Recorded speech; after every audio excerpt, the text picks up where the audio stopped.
Welcome to Mechanic. Today we have our 2016 BMW i3, and I'm going to go over the process to be able to replace your exterior door handle and how you do that. This is a fairly simple door handle replacement. So just to replace the handle, we have this little cover here that covers the door lock cylinder unit.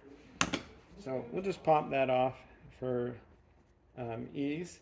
And then we can see, so when we pull the lever, that's what happens to open and close our door. Now it's all basically electric. So how we go about to remove this handle is with the door open, there is a little cover right here, and that's all you need to remove is that little cover. We got another one in here, but that's not what we're worried about. This one here, and a T20. I'm gonna put it in there and get it on the screw there. And now, all you do is you got to spin that screw back a couple turns, just so it's loose. You don't need to go any further than that. And then what you'll do is you'll pull on the door handle itself, and it will come out. Now we do have electrics in here, so we'll need to separate the electrics from the door handle unit itself. And this is where that screw goes through and tightens. So now that we have this out, go ahead and get the electrics to disconnect.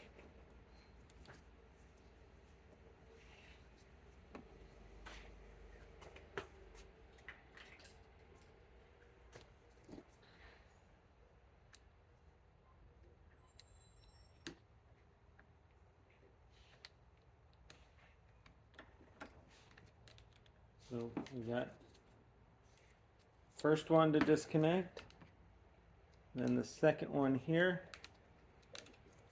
also disconnected there. So our electric's disconnected. That is the removal of our door handle. Now to go back in the reverse order, to put a new one on is just making sure you make your electric connections, pressing this straight in after you make those connections, and tightening up that screw, and then put the little cover piece back on it. And that's all you've got to do to be able to replace your exterior door handle on your BMW i3. Thanks for watching Mechanic, where you can be the mechanic.